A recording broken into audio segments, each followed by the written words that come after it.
They left me broke and alone, laughing that I'd never amount to anything. They have no idea the company they're begging for a bailout from is the one I built from their betrayal. The Austin skyline glittered outside my office window, a panoramic view of glass and steel that I had earned, piece by painful piece.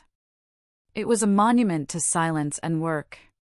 The phone on my polished concrete desk buzzed, a sterile, corporate sound designed for efficiency, not emotion. The caller ID read, Lorraine. My mother. My finger hovered over the decline button, a familiar instinct. I let it buzz a second time, a small test of my own resolve, before answering. My voice was a carefully constructed thing, perfectly level, devoid of history. Sloane speaking. Her voice was a raw, panicked thing I hadn't heard in 5 years, a sound from a past life. Sloane? Oh, thank God you answered. Honey, I need you. We need you. I leaned back in my leather chair, the silence of my office a stark contrast to her burgeoning hysteria. The air was still, filtered, smelling only of success. What is it, Mom? It's the business, she sobbed, the words tumbling over each other in a frantic rush. The stores, your father, oh God, Sloane, everything's falling apart. The bank is calling in the loans. We're going to lose everything. The house. Everything. She took a shuddering, desperate breath that crackled over the speaker. You're our only hope. Hope. The word landed in the quiet room with a dull thud. It was a bitter, foreign-tasting pill. I stared out at the city, at the endless river of anonymous headlights flowing below. They had no idea who they were calling. They weren't calling their daughter, they were calling a rumor, a last-ditch option. They had no idea what I had become. To understand the ice that formed in my veins, to understand the cold, quiet finality in my silence, you have to understand that they hadn't just broken my heart. They had tried to erase me. And they had almost succeeded. Thanks so much for watching. Let me know in the comments where you're tuning in from, I'd love to give your city a shout-out. To understand the depth of their betrayal, you have to start with the people who were the opposite of them, my grandparents. My grandfather was a quiet man who smelled of sawdust and patience. He taught me how to play chess, not by letting me win, but by patiently explaining the logic behind every move, praising my strategy even when I lost. Your brain sees the whole board, Sloane, he'd say, a rare and precious compliment. My grandmother was the one who saw my quiet intensity not as a flaw, but as a strength. While my sister Blair was praised for being pretty, for her charming smile, my grandmother would praise my questions. That's a clever thought, she'd murmur, encouraging a curiosity my parents found exhausting. They were my safe harbor. So when they passed away 7 years ago, when I was 26, the grief was a physical blow. They had left their modest, love-filled home to their 2 daughters, my mother Lorraine and my Aunt Sheridan. The house, in a rapidly gentrifying neighborhood, sold for a surprising $500,000.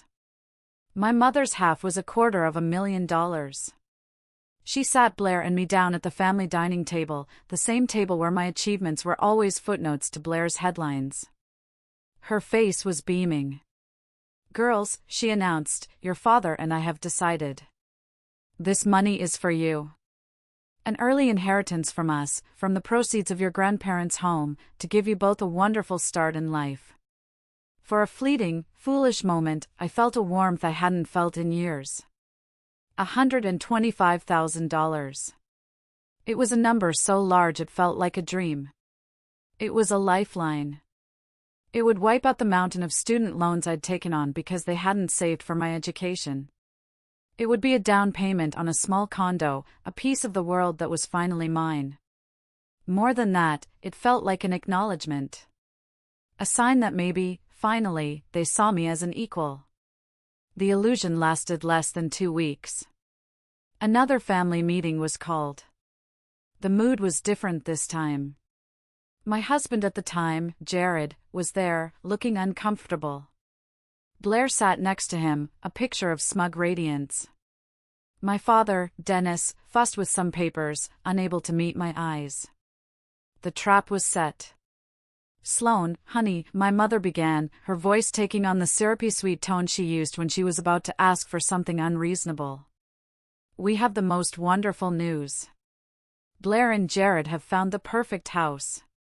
It's a bit of a stretch for them, but it's in a wonderful neighborhood, and it's important for them to have a solid foundation. A cold dread, familiar and heavy, began to creep up my spine. What does that have to do with the inheritance? My father finally spoke, his voice full of a forced, blustering heartiness. Well, that's the thing, kiddo. We've been thinking, and it seems most practical, for the family as a whole, if we give the entire amount to Blair. To secure her future. I heard the words, but my brain refused to process them. The whole amount? The whole $250,000? What about my start? What about my student loans? Now, Sloan, be reasonable, my mother chided, her smile tightening. It's about asset management. Blair's house is a tangible asset. Something we can see. You're so responsible. You have that stable tech job. You'll be fine. Your computer idea is just, well, it's an idea. Blair and Jared need this now. Her words cut deeper than she could ever know. She was dismissing my life's ambition as a childish fantasy. Blair, seeing her opening, chimed in, her voice dripping with faux concern. Oh, Sloan, don't be so selfish. This is about what's best for the family. It's not a competition. You wouldn't want me to lose this opportunity, would you? Think of the beautiful family dinners we could have at my new house. I looked at Jared, my husband, my partner. I was pleading with my eyes for him to say something, to defend me. He just shifted in his chair and nodded. She's right, babe, he mumbled, looking at the table. It makes sense. We're stable. Stable. It was meant to be a compliment, but it felt like a cage. My stability wasn't something to be proud of, it was something to be exploited. I was the reliable engine that could be stripped for parts to fix the flashy, broken-down sports car. My voice was shaking. It's half mine. Grandma and Grandpa would have wanted it to be fair. That was a mistake. My mother's face hardened. Don't you dare bring your grandparents into this. They would want what's best for this family, and what's best is making sure Blair is secure. You can take care of yourself. You always have. It was the ultimate emotional blackmail. My own independence, the very trait I'd had to develop to survive my childhood, was now being used as the primary weapon against me. The final insult came in the form of a single piece of paper. My father, with a sigh of relief that the argument was over, slid it across the table. Look, our lawyer said because your mother made that promise to you, there's a legal hiccup. You just need to sign this consent form for the bank. It's just a formality, to release the funds to Blair. We can't move forward without it. I stared at the dense block of legal text. My gut was screaming. Every instinct I had was telling me this was wrong, this was a lie, this was theft wrapped in the language of family. But I looked at their faces. My father's impatience. My mother's expectant smile. My sister's triumphant smirk. I felt Jared's hand on my back, a gesture that was supposed to be comforting but felt like a push toward a cliff. I was 26 years old, and a lifetime of conditioning, a deep, desperate desire to finally be seen as the good daughter, overrode my screaming instincts. So I signed it. My hand was shaking so badly the signature was barely legible. I signed away my inheritance, my security, and the last shred of hope that I was anything more than a supporting character in the Blair show. I didn't know it then, but with that signature, I had just signed the death warrant for my old life. With my stolen inheritance, Blair and Jared bought a ridiculously oversized house in the best part of town, a sprawling McMansion with a 3-car garage and a kitchen that looked like a television set. And with her new house came a new hobby, systematically dismantling my life. My marriage to Jared had been functional. We were comfortable. I thought I loved him, but looking back, I think I loved the idea of him, the idea of having a partner, a normal life, a bulwark against my family. My real passion, the thing that made my mind light up, was the work I did after hours. In the quiet of my small home office, I was meticulously designing a revolutionary software platform to streamline supply chain logistics, a complex puzzle that had fascinated me at my 9-to-5 tech job. It was my secret world, my real ambition. Blair's constant presence was like a virus infecting that world. She'd show up unannounced, always with a bottle of expensive wine or a gourmet cheese plate, acting the part of the doting sister. Just wanted to pop by and see my favorite couple, she'd trill, breezing past me as if I were a piece of furniture. She wasn't there for me. She was there for him. She'd give me a cursory, air-kissy hug and then glide past me to wherever Jared was. If he was watching a game, she was suddenly a die-hard football fan, screaming at the TV and playfully punching his arm. If he was fixing a leaky faucet, she was right there, handing him tools, her fingers brushing his, laughing a throaty, theatrical laugh at jokes that weren't funny. She was always perfectly made up, always wearing something a little too tight, a little too low-cut for a casual Tuesday afternoon. She mastered the art of the backhanded compliment, a verbal poison dart aimed directly at me. I remember one evening, I was excited about a breakthrough in my code. I tried to explain it to Jared, my words tumbling out in a rush of technical jargon. Blair, perched on a bar stool watching us, sighed dramatically. "Oh, Sloane, you're working again," she said, her voice loud enough for him to hear clearly. "You're so dedicated. It's admirable, really. I just don't get how you can stare at code all day. Jared and I, we like to live a little." And Jared, a man who measured his self-worth in outside validation and easy praise, drank it in. He started seeing me through her eyes, as the boring, practical, work-obsessed wife. The ball and chain. And he saw her as everything I wasn't, spontaneous, fun, adoring. The easy choice. The real red flag, the one I willfully ignored, was at a dinner party we hosted. I had spent 2 days cooking. Blair arrived an hour late, looking stunning, and immediately took over. She regaled our friends with a story about a wild weekend trip she and Jared had taken, a trip I had been too busy with work to join. She told the story as if it were an adventure just for the two of them, subtly painting me as the disapproving matron. Jared just laughed along, basking in her spotlight. I remember standing by the sink in my own kitchen, listening to them entertain my friends, and feeling utterly, completely invisible. I tried to talk to him about it that night, my voice small. "Don't you think it's a little weird how much Blair is over here? How she acts with you?" He got defensive immediately, his face clouding over. "She's your sister, Sloane. She's just being friendly. God, don't be so insecure. It's not an attractive quality. Insecure." The word was a slap. A dismissal. He wasn't just disagreeing with me, he was diagnosing me with a character flaw. He was telling me my instincts were wrong, that the crawling sensation on my skin whenever she touched his arm was my problem, not hers. It was classic gaslighting, and I walked right into it. So I shut up. I apologized. I retreated back into my work, the clean, logical world of code, a welcome refuge from the messy, unspoken betrayals happening in my own living room. I told myself I was being paranoid. I told myself she was just my sister and he was just my husband. I was wrong. The invasion wasn't just a social one, it was a coordinated, strategic attack. And my own home was the beachhead. The end came with a lie of my own. I told my family I had a 3-day work conference in Dallas. It was true, mostly. It was the crucial final round meeting with a potential angel investor for the software I'd been building in secret for 2 years. The meeting was a massive success. The investor was in. He saw the potential, the brilliance of it. He was ready to write a check that would change my life. The meeting ended a full day early. I was buzzing, practically vibrating with an ecstatic energy I hadn't felt in years. For the first time, my secret ambition wasn't a dream, it was a tangible, funded reality. I decided to drive the 3 hours back to Austin that night instead of waiting until morning. I pictured the look on Jared's face when I told him the news.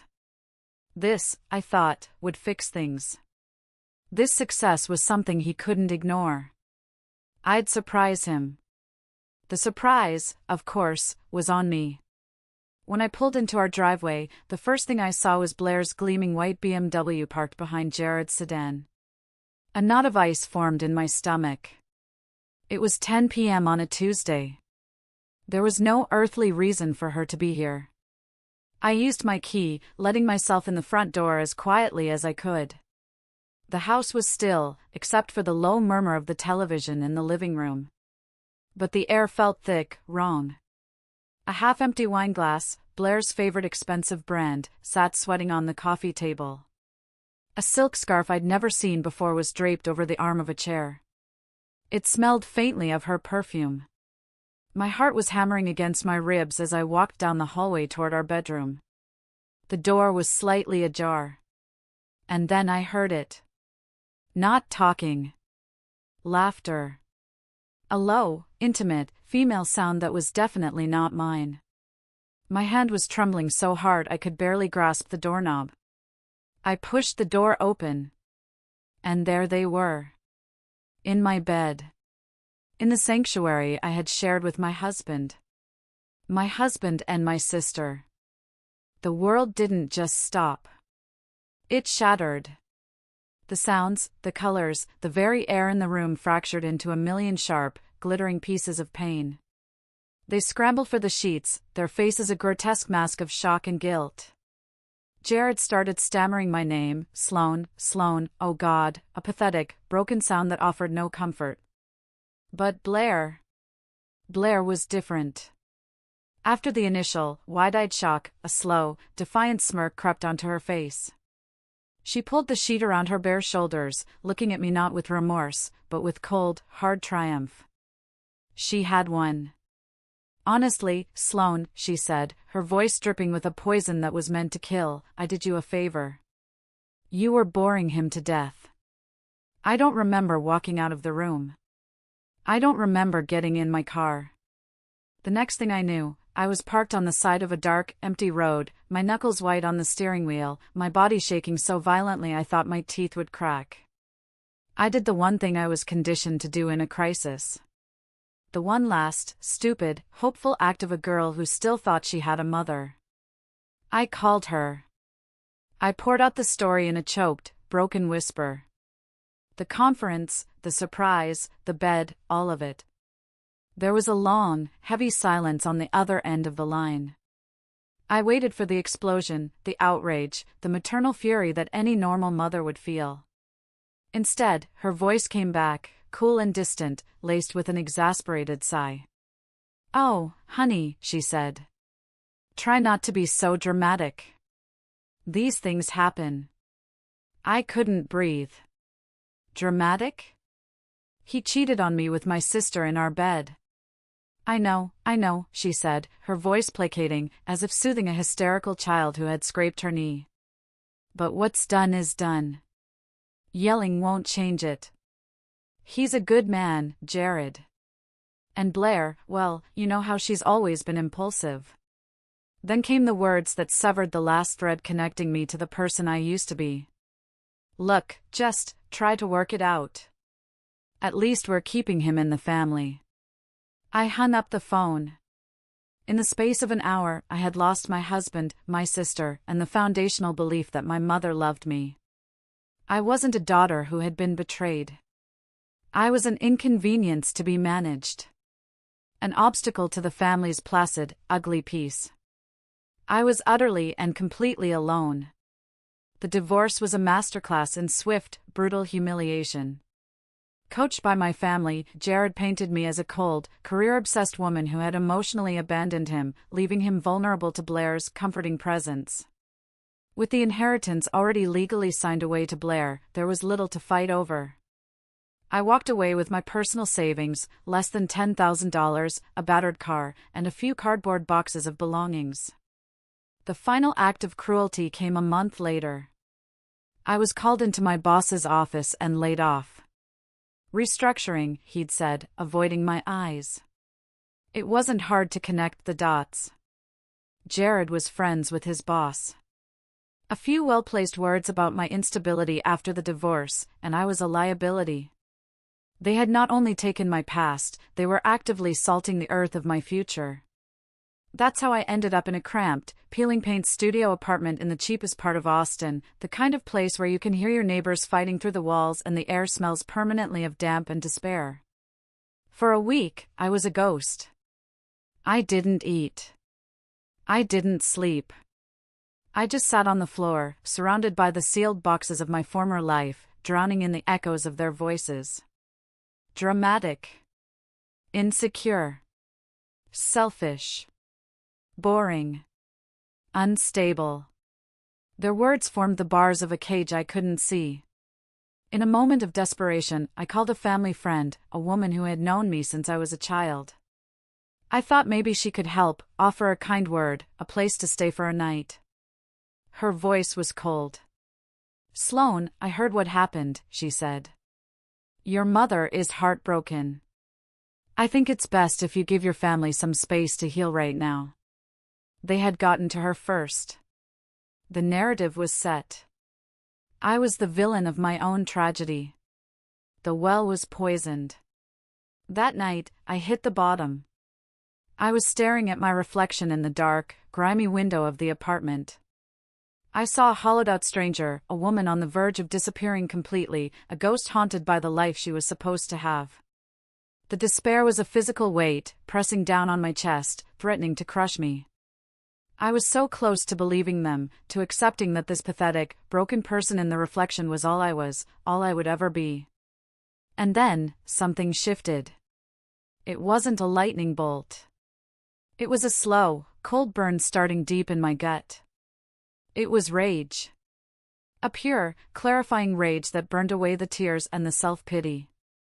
It wasn't a hot, screaming rage. It was an ice-cold, diamond-hard fury. They thought I was a bad investment. They thought I was the boring, practical, stable one they could afford to sacrifice for the exciting, volatile, and therefore more valuable one. They thought my ambition was a cute little hobby. They had fundamentally, catastrophically misunderstood who I was. My work wasn't a hobby, it was the only thing that had ever made sense to me. The logic, the order, the creation of something from nothing, it was the antithesis of the chaotic, unfair, emotional world of my family. My stability wasn't weakness, it was discipline. My boring focus was actually a superpower of concentration they could never hope to possess. They had judged my worth by their shallow, broken metrics, and in doing so, they had handed me my freedom.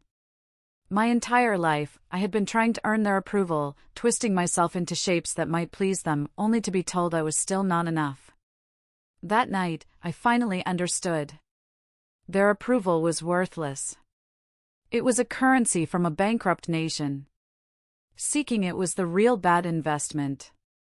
The rage gave way to a chilling clarity. An idea sparked in the darkness. Not just an idea, a certainty. I rummaged through a box until I found a pen and a crumpled napkin from a gas station. I knelt on the floor of that miserable apartment and, under the flickering light of a single bare bulb, I started to draw. I sketched out the architecture of a new company, a new life. I named it Nexus Dynamics. The name felt right. A nexus is a central point of connection. I would build a new center for my own universe, one that they could not touch, could not influence, could not even see. This wasn't about revenge. Not yet. That was a luxury I couldn't afford. This was about survival. It was about proving, if only to the ghost in the window, that I was not a bad investment. I was the one they should have bet on all along. And I was about to build a world where their validation was so irrelevant it would cease to exist.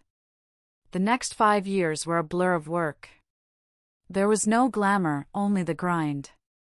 My Aunt Sheridan, who had officially and explosively cut ties with my mother over the inheritance fiasco, was my first and only investor. After hearing what happened, she drove to my miserable apartment, took one look at me, and wrote me a check for $5,000. "It's every penny I have in savings," she said, her eyes fierce. "Don't you dare pay me back.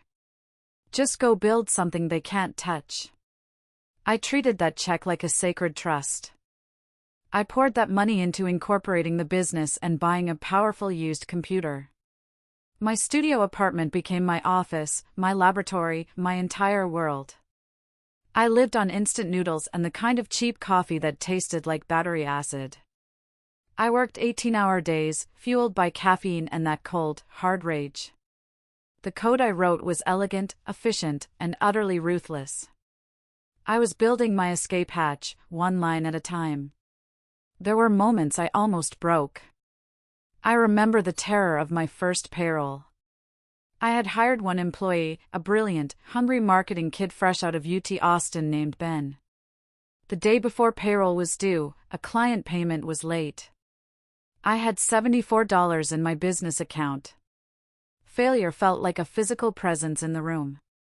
I stared at the screen all night, my heart pounding, convinced I was about to fail not just myself, but the first person who had believed in my vision.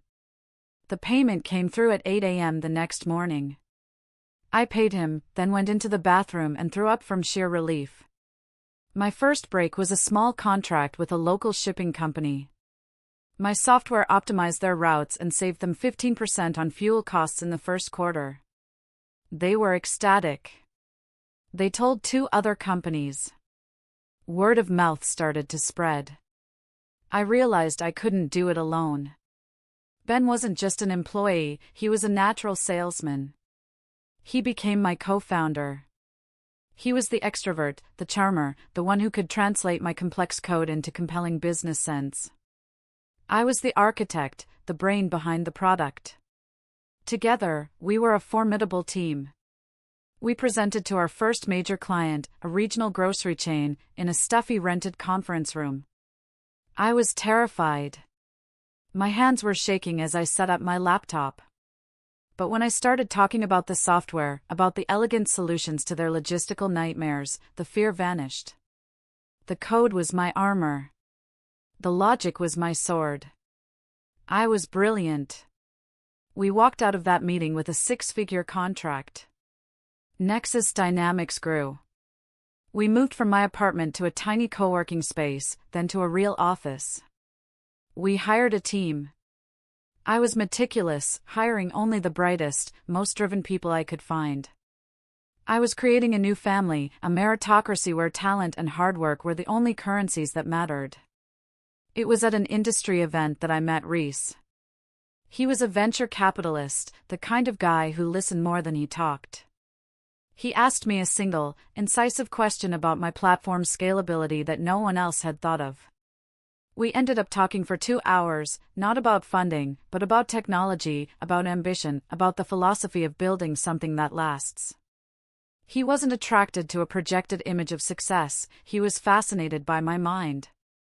He saw the fire in me, not as a threat, but as the most beautiful thing about me. For the first time since my grandparents, I felt seen. With success came a choice. Ben, my co-founder, urged me to become the public face of the company. "You're the story, Sloan," he'd say. "The brilliant woman founder. It's great PR." But the betrayal had taught me a valuable, painful lesson about visibility. Visibility made you a target. So I operated in stealth mode. I promoted a polished, professional executive to be the public-facing CEO, a handsome, charismatic man who was great with the press. I retained the titles of founder and chairwoman of the board. I controlled everything, every strategic decision, every line of code, from behind the curtain. To the world, I was just a name on a corporate filing, a ghost in the machine. To my family, who never once tried to contact me, I didn't exist at all. I had successfully erased myself from their world.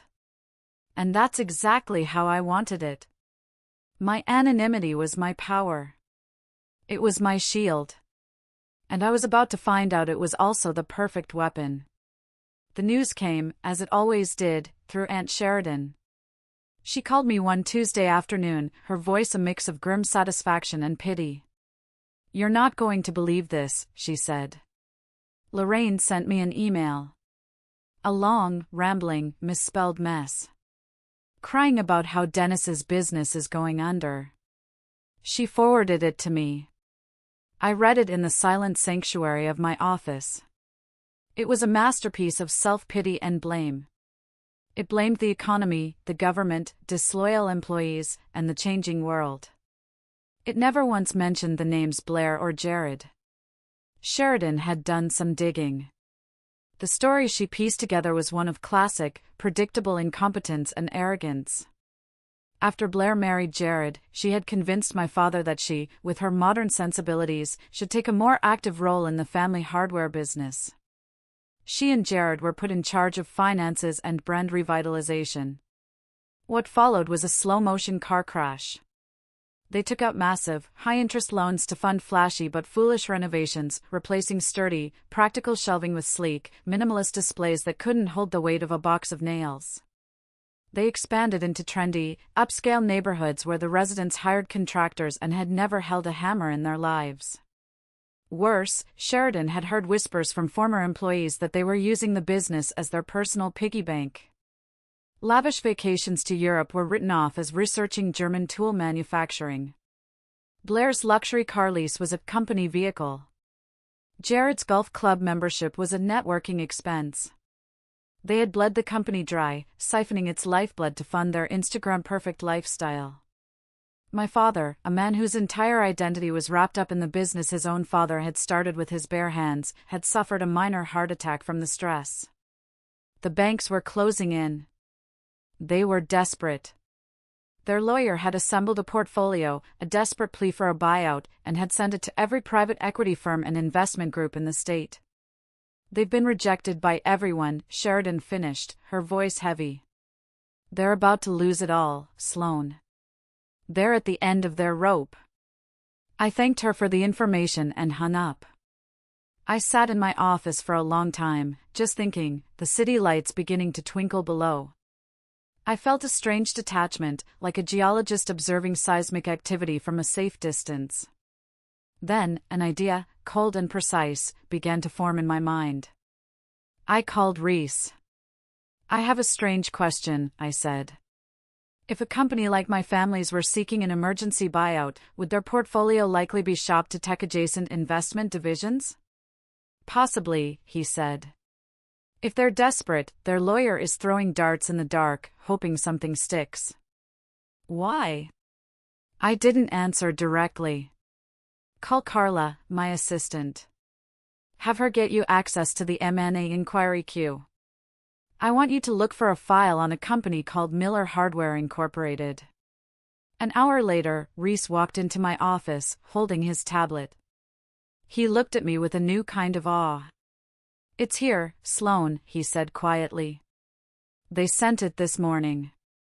For 5 years, my focus had been singular: build, survive, thrive. Revenge had been a distant, abstract concept, a luxury I couldn't afford. But now, it wasn't abstract at all. It was sitting in my inbox, delivered by their own desperate hands. They had cast a line into the darkness, praying for a savior. They had no idea a shark they had created themselves was circling below. I forwarded the file to my team with a simple note: "Pursue this one. Standard due diligence. I will personally handle the final meeting." The trap was set. The main boardroom at Nexus Dynamics is my sanctuary. It's a space of quiet, intimidating power. The western wall is a single pane of glass with a panoramic view of the Texas Hill Country. The table is a 20-foot slab of polished, book-matched mahogany. There is no art on the walls. The room itself is the statement. It's where deals are made and futures are decided. When my family was escorted in by my assistant, Carla, they looked small and out of place, like mice in a lion's den.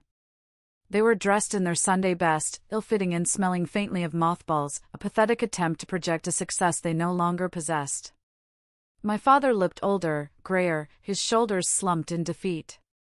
My mother's face was puffy from crying, her eyes darting around the room as if assessing its value. Jared stood slightly behind Blair, a habit of a man seeking a human shield. And Blair, she still had that defiant tilt to her chin, but it was brittle now, a veneer over a deep-seated panic. She was trying to look unimpressed, but her knuckles were white where she gripped her purse. They sat down, shuffling awkwardly in the expensive leather chairs. They looked around nervously, expecting a team of stern-faced men in suits. Carla had informed them they were meeting the chairman of the board directly. The silence stretched, thick and uncomfortable. I let them sit in it for a full 3 minutes, a small eternity in a room like that. Finally, the door at the far end of the room clicked open. I walked in. I wore a tailored, dark navy suit, my heels clicking with sharp authority on the polished concrete floor. My hair was pulled back in a severe, elegant knot. I wore no jewelry except for the simple, stunning engagement ring Reese had given me. Behind me was Reese himself, looking every bit the powerful general counsel he was, his expression a mask of professional neutrality. Time seemed to freeze. 4 pairs of eyes locked on me. I saw the progression of emotion on their faces, as clear as a time-lapse video, utter confusion. A flicker of disbelief. A flash of angry indignation on Blair's face. And finally, as the reality of the situation began to sink in, a dawning, stomach-plummeting horror. My father's mouth opened and closed like a fish. My mother just stared, her hand fluttering to her chest. Blair, ever the performer, was the first to find her voice. She let out a short, pathetic, barking laugh. "Sloan? What is this, some kind of joke? Did you get a job here? Are you the caterer?" I ignored her. I walked to the head of the table, the sea of power that was rightfully mine, and placed my sleek, black tablet on the gleaming wood. Reese stood silently behind me, a silent, imposing presence. "Welcome to Nexus Dynamics," I said, my voice perfectly calm, echoing slightly in the vast, silent room. I looked directly at Blair, a small, cold smile touching my lips. "And no, it's not a joke. I'm not the caterer." I let the pause hang in the air for a heartbeat. "It's my company." The blood drained from their faces in a simultaneous, visible wave. It was as if I had physically struck them. Before they could recover, I tapped my tablet. The large, 80-inch screen at the end of the room flickered to life. The first image was a high-resolution scan of the inheritance waiver they had made me sign 7 years ago. My shaky, tear-stained signature was clearly visible. "Let's start at the beginning, shall we?" I said, my voice dangerously quiet. I didn't raise it. I didn't have to. Exhibit A, the document you told me was a formality. I let them stare at it. I wanted them to remember. I clicked again. The next slide showed the disastrous financial reports of their failing business, the massive, unsustainable debt, the bloated expenses, the clear evidence of mismanagement. My voice was cold and factual, like a prosecutor delivering an indictment. Exhibit B, the debt-to-income ratio you and Jared achieved in just 36 months. A truly impressive feat of fiscal destruction. Jared flinched as if I'd slapped him. I clicked again. A slide showed photos from Blair's Instagram. A ski trip to Aspen. A new BMW. A beachfront vacation in Cancun. Next to each photo was the corresponding fraudulent business expense report. Exhibit C, my sister's market research. Blair made a strangled sound in the back of her throat. I let them stew in the humiliation for a moment longer. Then, I brought up the final slide.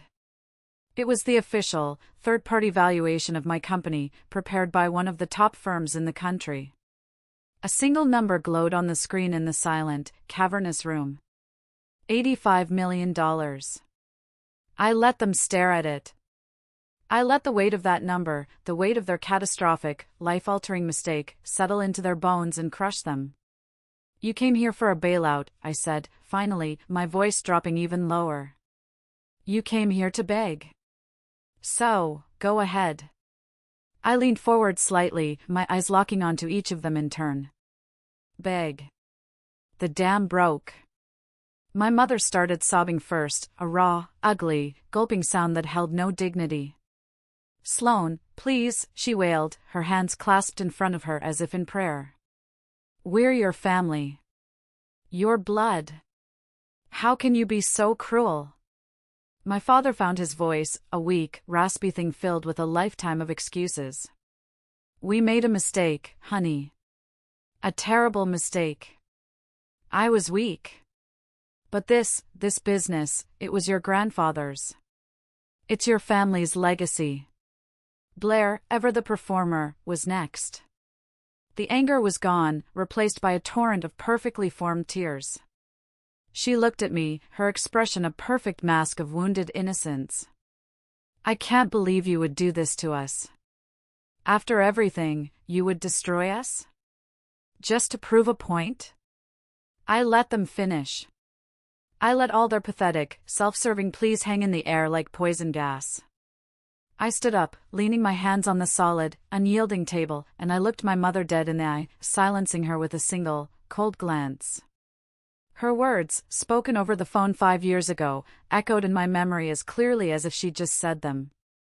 You once told me not to be so dramatic, I said, my voice as cold and sharp as splintered ice. You told me that some things just happen, and what's done is done. I paused, letting the memory land, letting them feel the full, crushing weight of their own hypocrisy. You were right.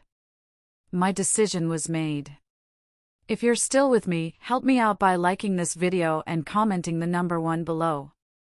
It lets me know you've got my back on this journey. Your support is a huge encouragement. Please, comment the number 1 and let me finish my story. I didn't say another word. I simply gave a small, almost imperceptible nod to Reese. He pressed a button on his phone. A moment later, 2 members of my corporate security team, polite but immovable men in sharp suits, entered the room. The meeting is over, Reese said, his voice calm but absolute. My family was escorted from the building. Their protests and tears and last-ditch pleas were swallowed by the silent, indifferent luxury of the lobby. I walked to my office window and watched from 30 floors up as they huddled on the sidewalk, a pathetic, broken little group, before shuffling away into the anonymity of the city. They looked exactly like what they were, bankrupt. The collapse was swift and total. Without a buyout, Miller Hardware Incorporated officially declared bankruptcy 2 weeks later. The news was a small, 2-paragraph item in the Austin Business Journal. The assets were liquidated for pennies on the dollar to pay off a fraction of the massive debt they had accumulated. They lost everything. The business, the inventory, the last shred of their community standing. The legacy my grandfather had built was gone. And the house. The family home they had barred me from, the one where they had plotted my dispossession, the one they had chosen to protect over protecting their own daughter, was sold at auction. I know because I had one of my holding companies buy it anonymously. It sits empty now, a silent monument. Dennis and Lorraine moved into a small, bleak rental condo on the other side of town, in a neighborhood they used to mock. Blair and Jared's marriage, a union built on mutual greed and a shared betrayal, couldn't survive failure. It imploded in a spectacular storm of screaming matches and vicious accusations, each blaming the other for their downfall. Their divorce was finalized within 6 months. Jared, true to form, left town without a word, likely in search of his next victim. And Blair. Blair, the golden child, the free spirit who was too special to work a regular job, now works as a hostess at a mid-range chain steakhouse off the highway.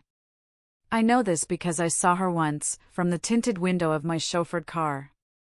She was on a smoke break, huddled in her cheap-looking uniform against the wind, her face bitter and tired.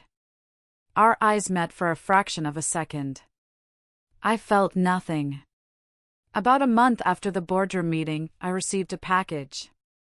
It was a long, rambling, 20-page letter from my father, his handwriting shaky. It was full of self-pity and excuses, but for the first time, it also contained words I never thought I'd hear from him. I was wrong. I was a coward. I listened to your mother and your sister because it was easier. I failed you as a father. He apologized. He begged for forgiveness. He asked if there was any way we could start over. I read the letter twice, then folded it neatly and put it away in a drawer. It was a confession, but it felt like it had arrived 5 years too late, addressed to a person who no longer existed. The letter sat in that drawer for weeks, a silent, paper ghost. One evening, Reese and I were walking on the beach near our new home, the sunset painting the sky in shades of orange and purple. The air was calm, peaceful, a world away from the noise of my past. "Did you ever write back to your father?" he asked gently, already knowing the answer. I shook my head, digging my toes into the cool, damp sand. I thought about it. For about a minute. Part of me, a small, stupid part, wanted to believe he'd changed. "What stopped you?" I looked out at the endless horizon of the ocean, the waves rolling in and out with a steady, reliable rhythm. "You, actually. You told me once that forgiveness doesn't require a reunion. That peace doesn't mean you have to let the people who hurt you back into your life to hurt you again." For 5 years, my work had been my shield and my sword. It kept me too busy to feel the full depth of the wound. Reese was the one who taught me that true strength wasn't just about building an impenetrable fortress around your heart. It was about having the courage to lower the drawbridge for the right person. He taught me that I didn't have to be a warrior all the time. He taught me how to be safe. "He's sorry he got caught," I said, the truth of it finally settling in my bones, simple and solid. "He's sorry they failed. But the man who stood by and let them steal my future, the man who chose the easy path over the right one, that man is still in that letter. And I don't owe him access to my life. I don't owe any of them a single thing. My closure didn't come from their collapse. It didn't come from that cold, satisfying moment of triumph in the boardroom. It came from quiet moments like this, standing on a beach with a man I loved and trusted, breathing in the clean salt air, feeling whole. My success wasn't my revenge. My peace is my revenge. My happiness, built from the ashes of the life they burned down, is the only statement I ever need to make. They lost everything because of the choices they made. I built an empire from the pain they caused me. I never gave them a second chance, and I never will. So, tell me, am I wrong for closing that door forever? Thank you so much for listening to my story. If you enjoyed it and want to hear more, please don't forget to hit that like button, subscribe to the channel, and turn on notifications so you don't miss the next one.